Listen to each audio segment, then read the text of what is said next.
Hi everyone and welcome back to the Gaelic Lives podcast. We're delighted to be joined by Gabriel Bannigan, the Monaghan manager, and he's going to help us look ahead to the Monaghan season next year and also look back at the 2025 season. So, Gabriel, thanks very much for joining us. How's things with you? No problem, Sean. No, delighted to chat.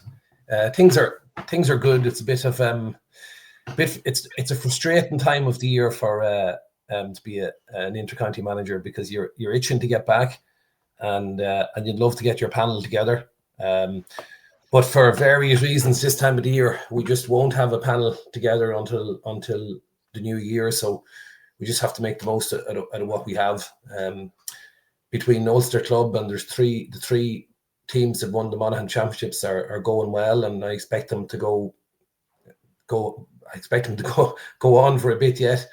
And the three of them have great chances. And then of course colleges is we have 14 lads involved in third level colleges, and then we've boys that are rehabbing from injury. So between a combination of all those things, there's not too many numbers to count on when we get back on the 21st of November, you know. I suppose just on that, just the club scene at the minute, Gabriel, like I'm sure as a Monaghan man, you're delighted with how the three clubs are doing, Vale, Carrickmacross and Scottstown. But as the Monaghan manager, are you sort of looking on going, don't anybody get injured or don't anything happen to any of the players? Yeah, of course. Look at that, and it's the same with fellas that are playing Sigerson as well. You're just hoping that you get the text to say came through fine. But when you have those distractions and you have players playing with their club or with their college, you're always going to have a bit of that. But listen, it's a double-edged sword. The other side of it is, on the positive side, it's great experience for those lads. Like, they're playing in big championship games. So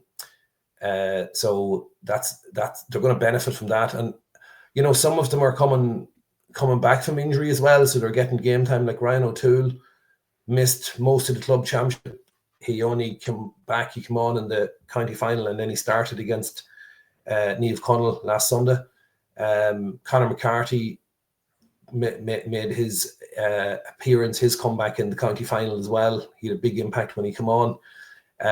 He didn't play last weekend against Niamh Connell, but hopefully we'll see him back out again in the next game. And Ryan McAnespie had surgery on his hamstring after our All-Ireland quarter-final, and so he's missed the whole club championship and is rehabbing at the moment and coming back and hoping to play some part in Emmy Vale's campaign, depending on how far they go. So it's a double-edged sword.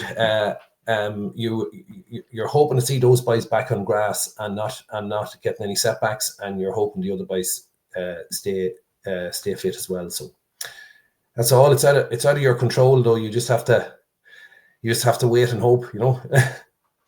And during the club season, Gabriel, I'm sure you're scanning through all grades and all clubs trying to pick up any wee gem you can. Like, is there many players added to your squad, or how does that work? Is there a trial basis, or how do you sort of operate that? Yeah, well, in Monaghan's so small, we just don't have we really don't have the numbers of clubs. And then the way the club season is structured in Monaghan, championship with the group stages and then the knockout games, but there's also relegation games. So there's nobody effectively gone out of the championship until late October, and then there's league finals start in November. So they only finished off a week ago. So when you take all of that, there isn't really any room there to, okay, we could have trials now, but if you look at our player, the player pools that we're fishing in, between what we currently have in the panel, and there's and out of those three clubs, there's probably going to be 13 or 14 of those lads involved in our 2026 panel. You have another 14 lads with colleges. You have the under 20s, who and you know, some of the most impressive talent in the Monaghan Club Championship this year were some of those younger boys, 19-year-olds that were on that minor team that got to an All-Ireland final. So they're obviously on my radar as well. But when you take those 3 cohorts, there's not much left. But to answer your question, I have scanned between this year and the previous 3 years, and the previous 3 years to that. So over the last 6 years between managing at junior, intermediate, and senior level with my club in Monaghan, and then 2 years at Vinnie Curry last year, and then this year's championship. There's not a player in Monaghan that I don't know about, or I haven't seen, or I haven't watched, or I haven't run my eye over. And we did bring 16 new players in total into last year's panel, and 5 of those were under 20s. And listen, we're going to be doing something similar this year, although we mightn't be bringing any of the 20s in until they're finished with the 20s. So in the meantime, we'll be getting a look at plenty of other lads. I suppose one of those players, Gabriel, is Carl Gallagher, that's back doing the business with Emmy Vale at the minute. Like, is he in your plans, or have you left him alone until the club's over, or how do you deal with that? No, well, to answer your question, he's definitely in my plans, and no, I haven't left him I've left him with Emmy Vale. He's not doing anything with us, but I definitely had the conversation with Carl as soon as he came home, and no, I'm delighted to say Carl is part back in the panel and part of the plan. But he'll be with Emmy Vale while they're involved in their club championship, and yeah, he's another one that's benefiting from that game time. He's getting real competitive action, so that will, that's going to help Carl. So by the time he does come back into me, hopefully, I know he's in great shape because he's well conditioned, obviously having played professional in Australia for a couple of years. And now this will help in terms of getting rid of some of maybe the Gaelic football rust. These games will help him enormously. So no, that's one big positive for us going into next year to have Carl back. I'm sort of thinking just of last year, the likes of, Dylan Byrne from Monaghan, that, certainly I wouldn't have knew much about him. I remember seeing him in the Ulster Club semi-final, I think it was against Arva. Yeah. He was one of the standout players that day, and then the next thing he was a guaranteed starter nearly throughout the league and stuff for yourself. So you're you're trying to find that gem that's going to come in and instantly make the breakthrough, really. No, 100%, Sean, and you never know who's going to do it. I think we got 2 real finds out of last year's process. We got Aaron Carey and we got Dylan Byrne, and I'm talking about the boys that played a lot of game time. Aaron didn't get in until the league final, if you recall. He made his debut actually in the league final against Roscommon in Croke Park. Not a bad place to make your debut. He got in the championship and stayed in, and Dylan got in played his first challenge game with us last December against Tyrone, I think it was, and did well. I was marking Darren McCurry that day, and did well in that game, and stayed in, held his place for the first round of the league against Cavan, did well in that, and stayed in and was in all year, ever present. So look, we're hoping that we might find another 2 or 3 breakout players this year to add to what we have, and that's what we have to constantly try to do. We have to try and find 2 or 3 breakout players, and more then to add value to the panel. They might not make the team consistently, but you're hoping they will in time. Look, they won't all make it. I never know when I invite players in. I could never hang my hat and say for certain that this guy is definitely going to make it. You just don't know. What you're looking for is attributes, and there's certain attributes you're looking for in different positions. You're trying to bring those attributes into the panel, and then really what differentiates the ones that make it. Then it's really down to application and how much they want it. Because if they have the attributes, it's down to application then and how much they want it, and a little bit of luck with injuries and things like that as well can make the difference. But yeah, we have. I'm probably going to have about 8 or 10 new lads. I haven't finalised yet. 8 or 10 new lads into the panel this year, for certainly up until the end of the league, and then of course around that time.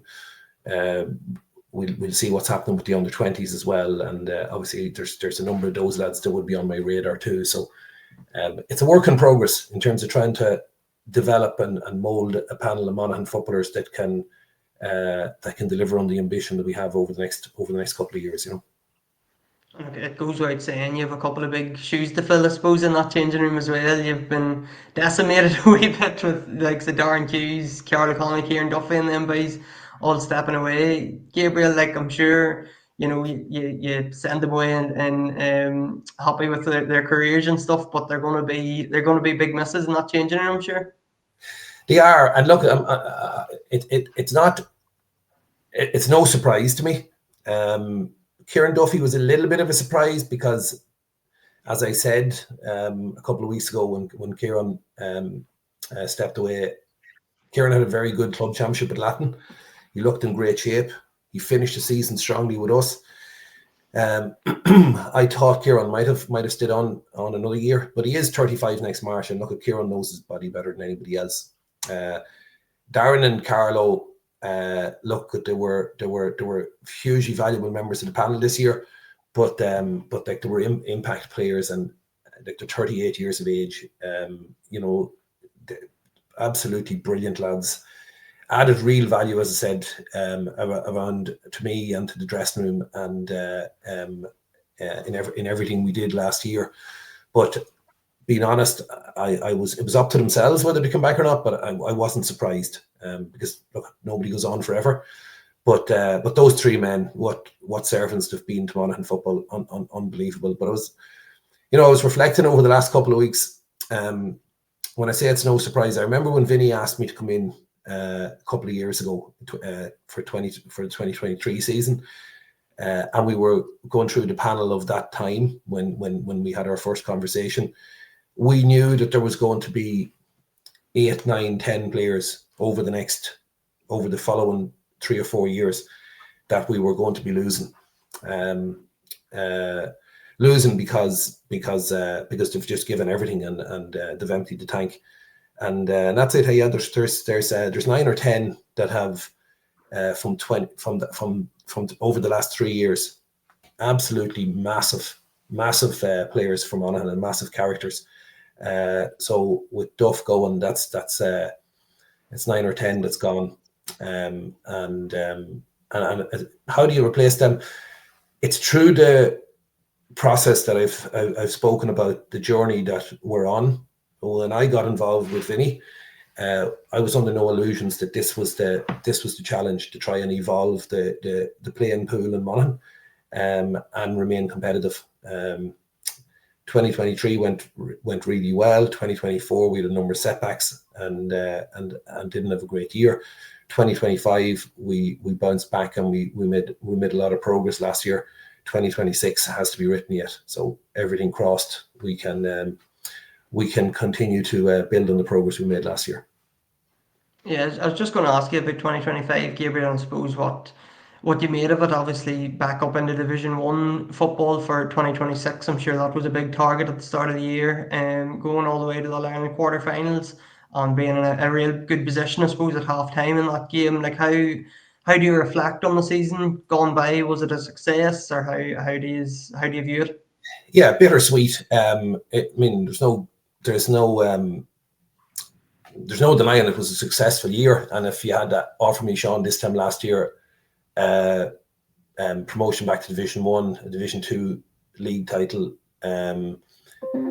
competitive in the championship, and an All-Ireland quarter-final, would I have taken that? I'd have taken the hand off you, based on where we were last year, because as I said, we were coming off the back of a disappointing 2024 where we had been relegated and didn't play well in the championship. So and there's a whole lot of reasons which I'm not going to go into for that, but so yeah, I'd have definitely taken the hand off you, because it was about getting Monaghan back playing good football, being competitive in big games, and competing with the best around. So I think and then from my perspective as a new manager as well, my first year as manager, the progression of the panel and evolving the panel and bringing some of that talent through. So I think we ticked an awful lot of boxes. in 2025. It goes past in a flash. It's full on for whatever 8 months that you're at it in terms of that county season, and it's just the building blocks. It's just putting one block on top of another in terms of the progress you're making. And this year will be no different. You'd love to start off this year with the same pool and add something to it. But obviously, we've lost the 3 boys who've retired from Intercounty. Kieran McNulty is going travelling.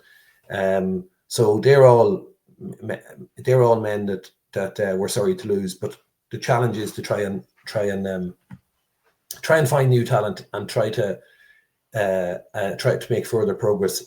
Now we're trying to do that in Division 1, which is arguably more difficult, more challenging than maybe Division 2 was, because it's a step up. But if I were to look back on 2025, and as I said, bittersweet, a lot of success, a lot to be proud of, and very proud of the players and very proud of the men that are with me in the backroom team and the work that was put in.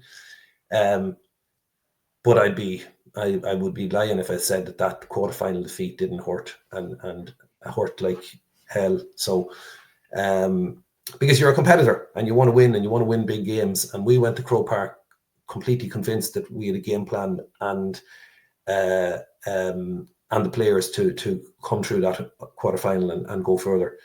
And I'm still convinced we had. But of course, things went against us. There was the injuries to Ryan McInnesby and Conor McCarthy. There was Gary Moan just coming back. So there was a few things went against us that, and it's not an excuse, it's just fact. It's just those few things went against us. And when you're playing a big team like Donegal, you kind of need a couple of things to go against them than a couple of things to go against us. Donegal got a couple of things went against them in the All-Ireland final. Kieran Thompson's injury, Ryan McHugh's concussion. Those things make a difference, a big difference. But also, having said that, those things went against us. But the other thing that went against us, Sean, in my opinion, was we well and all as we played last year, we hadn't played enough of top quality teams through the season. So, like Donegal beat us in the quarterfinal of the Ulster Championship, so we didn't get to play anyone else in that. And then in the group stages, I mean, we performed very, very well against Louth, against Clare, and against Down not Down. It's down in the athletic grounds, wasn't it? Down in the athletic grounds was the down in the athletic grounds. You're right, yeah. Yeah. So we performed very well, and we won the 3 games, and we were the only team in the country to win our 3 games in the group stages, and that got us straight into a quarterfinal, and that was fantastic. But but as I said, then we met Donegal again. So Donegal was the only one of what you might call the top teams that we played. Maybe if we'd played a few more of them, maybe if we'd had a Division 1 league campaign behind us, maybe that would have stood us in good stead too. But listen, when you lose a game, you're always reflecting, and you're always trying to, and it's never one thing. Never one thing. It's always a combination of things. Same when you win a game.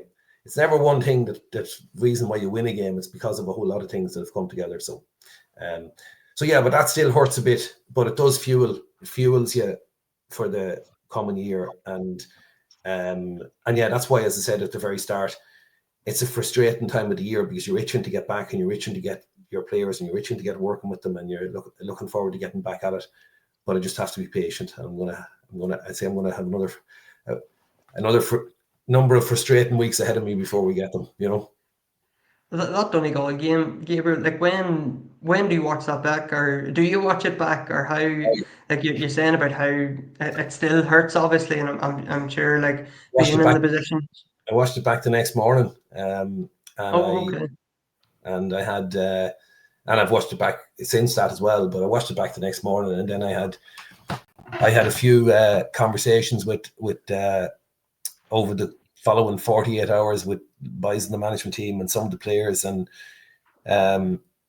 Yeah, look at all of us were gutted. Look, we were very proud of what we did in the first half. We were all gutted that we weren't able to sustain it in the second half for different reasons. And but listen, there's lots of learning points. And please God, we'll get back to an All-Ireland quarter-final again and try to take those learnings from 2025 into next year. So you don't take these things for granted. 2023, we were in an All-Ireland semi-final against Dublin. We were level after 63 minutes. I think there was still only a point in it after 67 minutes. And then 2024 was a poor year. We just never really got going and never got to the same level of performance. So you can't take these things for granted. We were in Croke Park in an All-Ireland quarter-final, and it was there to be won.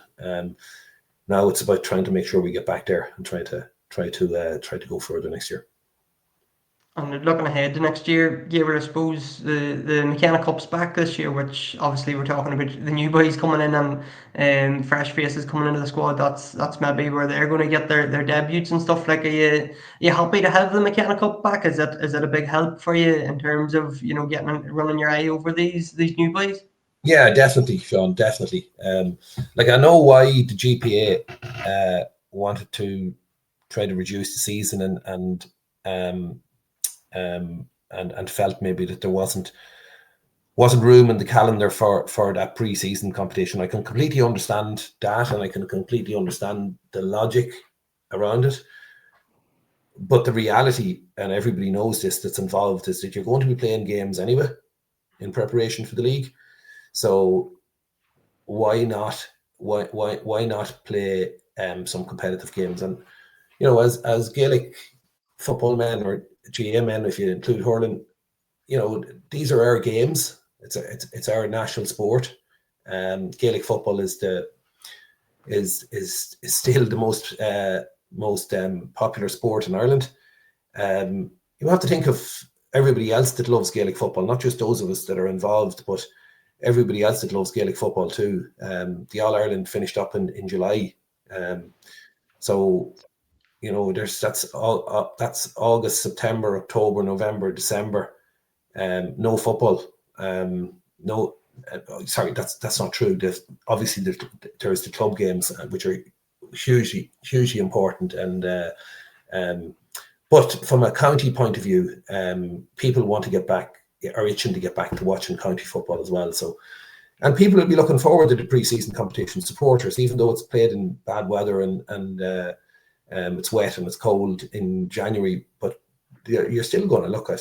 You'll be seeing big crowds at McKenna Cup games, because the supporters will want to come out and see how some of the new boys are showing up, and see how the team is shaping up. So, and they'll be mad to get back watching football as well. So I think, last year when there was no McKenna Cup, what I was trying to do was organise challenge games in front of a crowd. So we managed to do that with two of them. So we played Mayo in a charity game over in Castlebar. It was a pity the weather wasn't very charitable that night because it was snowing. So I think people still contributed to the charity, but watched it on the telly. Yeah. And instead of coming out in the snow, and so that affected the crowd. There was only a couple of thousand at it, and I thought there might be more at it. And then we played Fermanagh at the opening of the stand in Tempo, and there was a good crowd at that game. So that was the week before we played Cavan in the first round of the league. So you were trying to replicate something that used to be there. It wasn't quite the same, but that's what you were trying to do. So no, I believe the McKenna Cup is an important competition for, and you have to think of if you think about all the different cohorts of players that are in each county squad, there's going to be 6, 7, 8, 9, 10, 11, 12 new players coming into every county panel. They want to make their mark. They want to get a chance. If you only have the National League for those lads, some of them aren't even going to get a competitive game. Whereas at least with McKenna Cup, with those pre-season competitions, they're all going to get competitive football in their county jersey and a fair chance of having a crack at it. So for me, it's a no-brainer. we need it. And finally, Gabriel, just on the 2026 season, I suppose what's the targets or what's the ambitions? Obviously, back up in the Division One, you'll be facing your old colleague Andy Moore on the sidelines at some stage too. So, what's the ambitions for 2026? I know this is a bit of a cliche, uh, because like as a panel we haven't got together yet and agreed our goals. But look, you can imagine what they are. Everybody's going to have similar goals in terms of wanting to be successful and to win things, etc. But for me, it's yeah, absolutely. And I'm a ferocious competitor, so I want to win things. We did lift the cup last year, and I certainly want to go for more silverware. But it's about but that's an outcome. So what my focus will be with the group will be to focus on the inputs, and I know it's a cliche, but to focus on the process and to work with lads individually on areas they need to improve, and work with the full group in terms of how we improve as a team, where we can improve in everything that we do. So that's what our work my work as a manager and the coaching team will be working on. We'll be working on trying to improve Monaghan as a team in all aspects of our game, and we'll be trying to apply that, of course, in Division One. So the first goal is to be very competitive in Division One, and to hopefully pick up some points along the way. But as I said, to be very competitive, get the team playing well, and that's the goal with the league. And then your league is preparation then for championship, and we want to have a very, very competitive team come Ulster Championship and have a real crack at that. And beat Mayo, of course, too. That'll be a big target. We'll see where we go after that. Well, listen, there's no point in me saying that I don't want to beat Mayo, because I do. But I want to beat our man that first game as well. So no, Andy. Listen, I wish Andy well. Everyone knows that, but I don't want him getting anything in Clonus when he comes there. I know, beating every team, Gabriel. If you're getting what you were wanting, I'm sure that's Sean, the main I've been involved in this game a long time, and I've never gone out to not to win any game. That's the way it is. Gabriel, no, brilliant. Thanks for coming on. It was great to hear from you. Great chat, and hopefully a successful 2026 to look forward to for Monaghan. And after the first league game, of course, you can win all your games after that. That's why I said we have to beat our man first, Sean. You know? Good stuff, Anyway, Gabriel. Thanks for coming on. Thanks very much. Okay, all the best. Cheers. Cheers.